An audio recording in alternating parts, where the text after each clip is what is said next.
Oh man. Whew.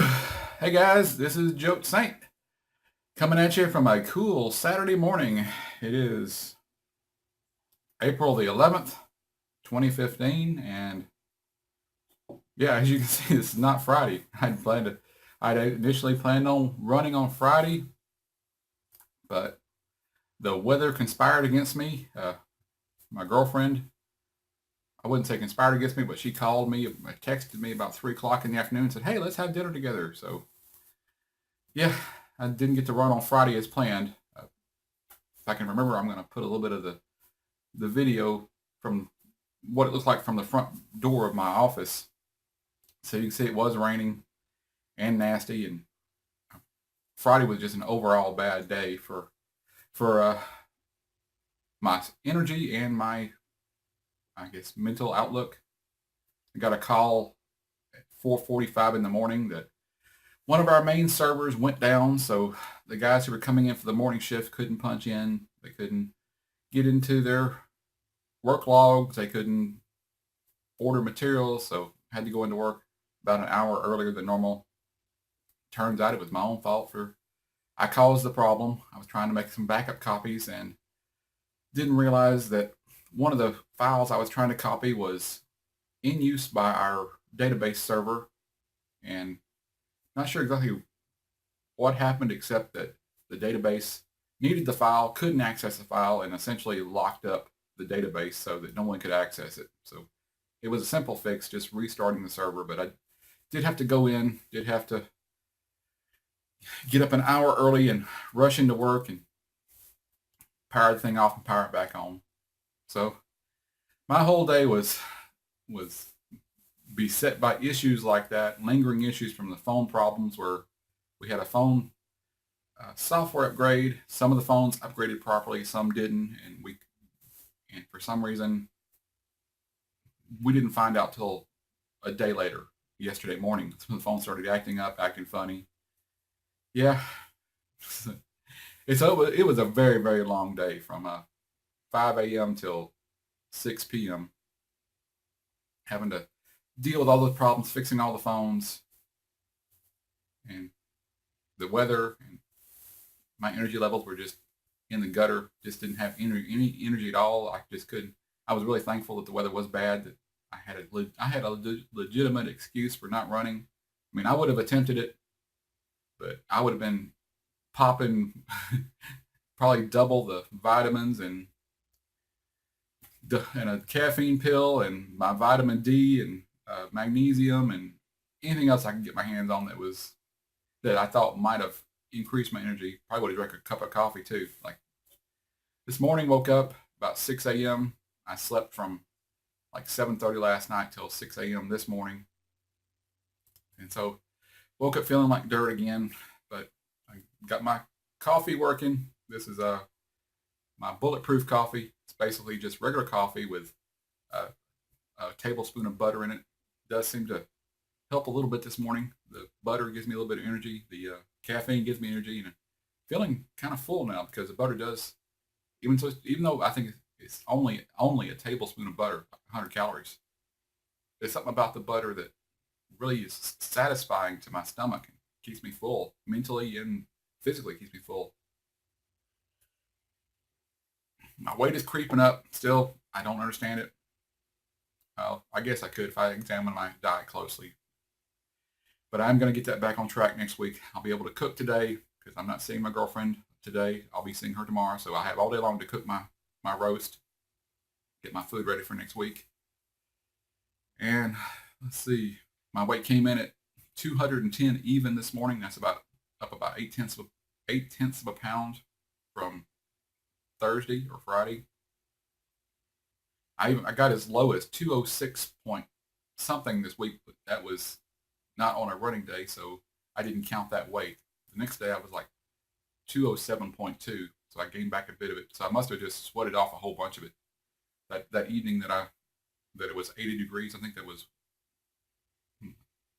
I really can't think of it at this moment. It had to be Monday or Wednesday, but I must have sweated off like 2 pounds because that's the only way I can see myself getting home and weighing almost 3 pounds less than when I went to work that morning. Usually it's the other way around. I gain weight from all the food and all the drink that I have, and I empty out overnight. So it makes sense that I'd be weighing less in the morning. So some people say, only weigh once a week. Some people freak out and they with every little jump up in weight. I told myself before weight loss surgery that I was not going to do that. I was going to weigh multiple times a day because it was fun watching the weight drop, but I was never going to allow any weigh-in count except for the very early morning weigh-in, the first one of the day, because that's the one where I'm the most physiologically at the same point. I've gone to the restroom. I've had all night long to digest my food. I've had all night long to go to the restroom. So all the variables are almost the same as they possibly can from day to day when I first get up in the morning. In the evening, there's no way to have everything the same because I'm not getting home at the same time every day. I'm not drinking the same amount of liquids all day long. I'm not eating the same amounts of food all day long. So yeah, even though I'm at 210 this morning, I'm not freaking out. 210 still a far cry from 375. But I got to get a handle on this and figure out what I need to do to start reversing my weight. I don't know, maybe I'm not paying attention to how much I'm eating. I know I'm allowing myself this week to eat things that are high in calories, high in salt, high in carbohydrates. Like I think Monday I had a leftover slice of pizza, just one, but I mean, it may affect me enough. Then I had a piece of sausage, about 6 ounces for supper. That was high in fat, high in whatever other kinds of processed stuff they put in sausage. And then Tuesday I had another piece of sausage, and I'm sure I had something else at work. And Wednesday I know I had a donut at work because they had some fresh hot donuts, and I didn't want to pass one of those up. I could have passed it up, but I chose not to. And like I said, I think I had the ribs also on Wednesday. Thursday, I brought some of the remnants of my pork loin or pork roast to work with me, and I was munching on that all day long. Plus, uh, I'm sure I ate something. I think they had some packages of those health health nuts from Planters. It's basically mixed nuts with low salt. They've repackaged it called nutrition. They called it nutrition, and we had some customers, and they put out a whole bunch of snacks for them, potato chips and crackers and whatever. And they had these nutrition packages left over. Apparently, no one wants to eat the mixed nuts but me. So I got a package of the mixed nuts when they were giving away the leftovers. So that was like 300 calories. I love mixed nuts. So I could have passed. I didn't want to pass it up. So yeah, uh, hopefully starting Sunday after I start eating my regular fare again, I'm going back to my pork loin and probably either black beans and lentils or black beans or lentils, or maybe I'll be adding in some spaghetti squash to it. Well, I used to when I first started the post-op weight loss diet after I went back on solid foods for months and months and months. I ate nothing but pork loin mixed in with either refried beans or black beans or lentils. I think I'm gonna go back to my basic diet, get back on track. Yeah, so let me get out there. Right now the temperature is about 69 degrees. It is 90% humidity, so even though the humidity is really, really high, it won't be terrible because of the coolness. Yeah, it's only 30 minutes. That's what I'm looking at now. Looking at it, it's just 30 minutes, man. Just 5 minutes of warm up, walking, 3 minutes of jogging, 90 I think it's 90 seconds of walking, 5 minutes of nonstop jogging. Then you got 2.5 minutes of walking, 3 more minutes of jogging, and 90 seconds of walking, and a 5-minute run. Then you have the 5-minute cool down walk period. So yeah, 31 minutes point and a few seconds is what the total workout is. So let me get out there and get to it.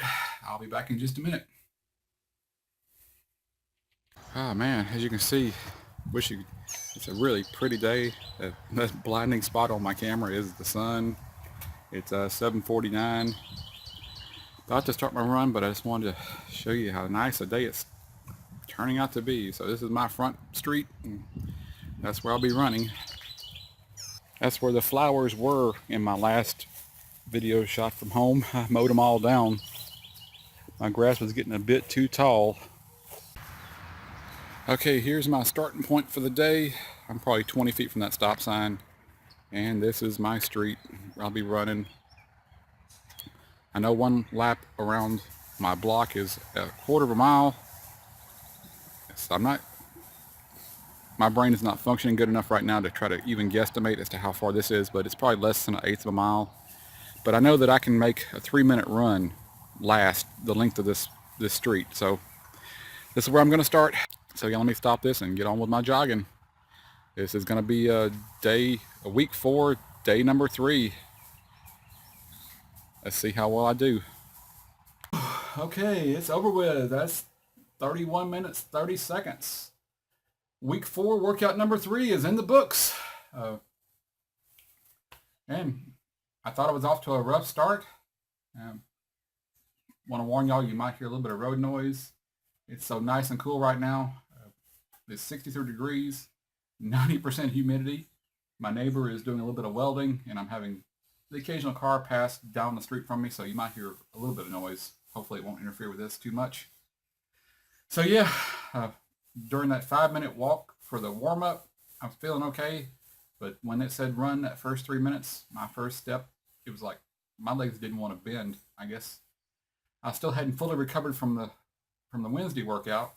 My legs were stiff and just didn't want to move. But by about 20 seconds, my legs had loosened up. I was bouncing along. My steps were stepping right. My pace was good. My breathing was good. Got to the first 5-minute run section, and my breath got a little bit out of control. It was always steady, deep breathing, but it was more shallow than I prefer. I try to keep my breath between 2 and 3 seconds in and out for each complete breath. So I'll breathe in and try to breathe as deep as I can and stay in control and breathe out slowly I'm trying for a second and a half. So second and a half in, second and a half out. That's what I shoot for. It doesn't always work out. So yeah, that first 5-minute run was pretty rough. Overall, I mean, at the end of the whole thing, breathing was under control. Took a couple of heavy, deep breaths, but like I'm literally talking 2 or 3. It really went by very quickly. My Jedi mind trick of counting each breath 6 times to count as once. So I'll breathe in, 1, 1, 1, 2, and I'll do that 6 times for each number, because I really, really don't like to think that I'm going to be counting to 45, 50, or 60 during each one of the runs. So I don't like counting past 20. Really, it seems like past 20, it just seems like I'm never going to get to the end. So I do my little Jedi mind trick by counting each breath 5, 6 times, and there's many times where I'm jogging along and I'll be thinking about what I want to say on the video and stuff I want to remind myself about later on, and I'll forget where I am. So it gives me an excuse to count the same breath 6, 7, 8, 9 times. Anytime if I get out of count, I go back to the number, the lowest, well, the most clear spot in my memory. Like if I'm on 3, 4, 3, 5 in my breath cycle, and I forget where I am, I'll go back to 3, 1, start over, just to be sure I get at least 5 breaths per number. So that's what works for me. Hopefully you'll find something like that will work for you if you start jogging, or maybe you don't care. I mean, maybe counting every breath as 1, and you don't mind counting to 60 or 100 or whatever it is for a 3-minute or a 5-minute run. But it makes it easier on me playing mind tricks. But I did find out that the length of my street is I can jog it in 5 minutes, and then I have to turn around and come back for about another 20 seconds So however long that is, however far that is, but it's like a one street length plus maybe a tenth of the street. So my feet do not like making sharp turns. So it's not exactly a 90-degree turn, or it's not exactly a 180 degree turn, but it's a pretty sharp arc to because my street's about two and a half car widths apart. It's a very narrow side street. So, but I can make the turn. I just don't like it because it messes up my pace. My feet kind of shuffle. I almost slow down to a walking pace. I'm still making the jogging motions. It's just that I'm not moving as fast or in the same pace. But that's only for a couple of seconds. Like 10 steps, and I'm back to my normal pace. So yeah, that was it. Mentally, mentally I still don't want to do the jogging, but it is getting easier now that I know that I can do 5 minutes. Getting over that mental hurdle of knowing that you can complete it makes a huge difference. My date night, Friday night, I met my lady about 5 o'clock. We stopped at a place called Papados. She's a salaried type person, so she sometimes has to work home. So there wasn't any plans to actually meet on Friday or today, Saturday, because she has to work at home and she needs her space, and I'm just kind of a distraction. So it was kind of a surprise that she called me around, I think it was like 10 o'clock in the morning. She texted me about 10 o'clock in the morning saying, "Hey, let's meet for supper." And that's completely out of character for her because it's normally you have to have several days advance notice for anything like that. But she wanted to surprise me, so we went out to eat at this place called Papados. It's a Cajun food slash steak restaurant. It's a very, very good restaurant. Very, very pricey restaurant too. So, but we had, well, she had this shrimp etouffee with grits, and maybe surprising me being from Texas, but I have never eaten grits in my life. So I didn't know.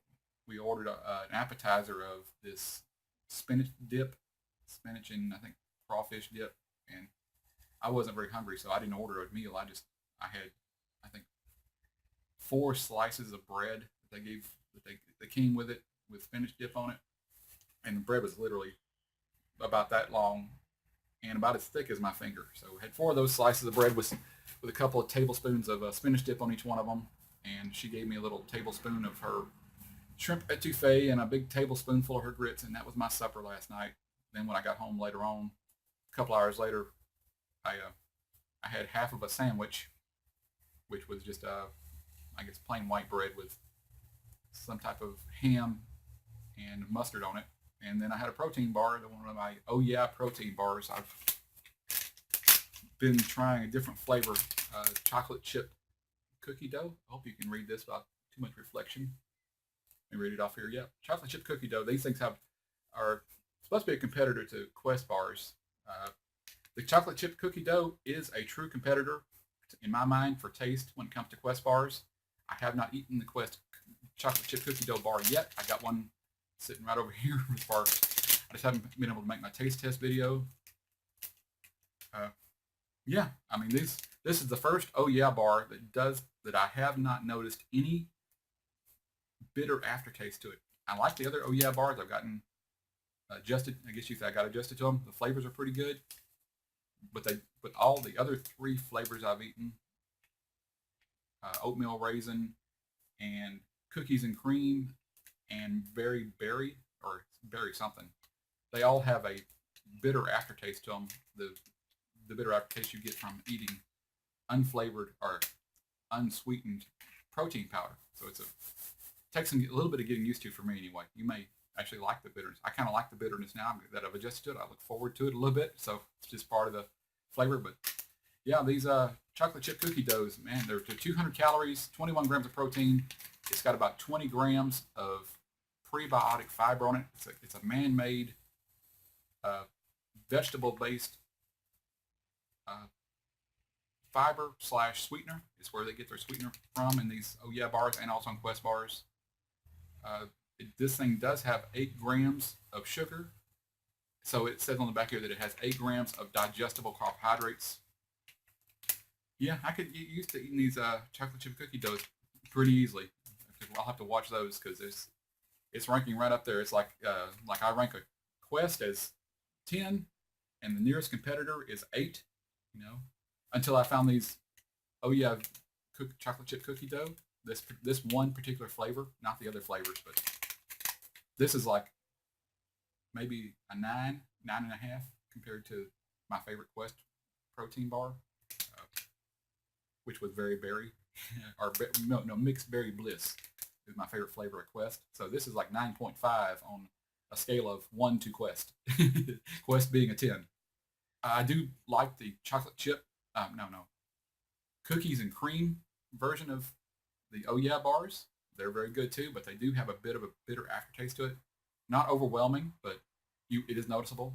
But I got used to that bitter after flavor to it because so the sweetness of the cookies and cream and then the bitter after flavor actually works out pretty good in my opinion. I like it.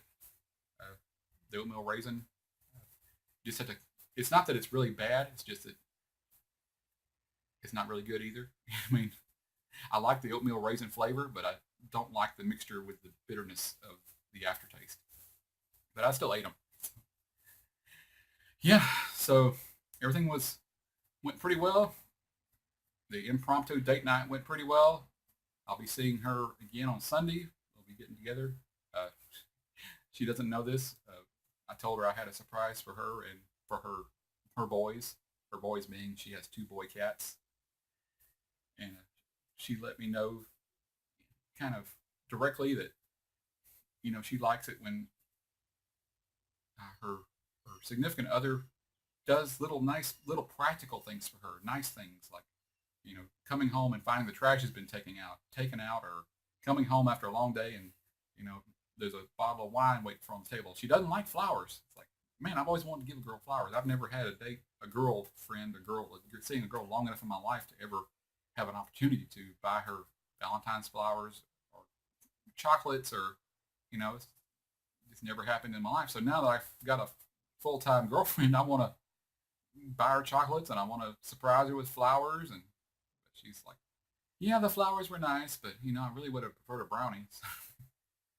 Or I would have preferred that you got me this kitchen gadget that I like so much. It's like, okay, fine. So the other day when we were smoking the meat, I noticed she had these silicone gloves. They were very, very awkward. They were like big rubber gloves with well, mitts. They didn't have fingers in them, and they didn't fit her hands very well. They were they would shake and bounce back and forth in her hands. She had trouble keeping them on while she was uh, putting charcoal or basting the meat in the smoker. So I figured I made a little mental note: get her a better set of oven mitts. So I got her a set of these oven mitts off Amazon. I haven't opened them up. They're actually out there in the car. Otherwise, I would show them to you. So I really don't. They were really, really highly rated on Amazon. So before I show them to anybody, I'm gonna let her try them on to see if they fit her hands properly, because her hands are smaller than mine, and I don't know how to size ladies' gloves. But he had like several hundred positive reviews, so I got a set of those gloves for her. So I may actually go get one of her just to cover all my bases. I may give her the gloves plus one of her favorite turtle brownies from my local gourmet bakery, just to cover all my bases.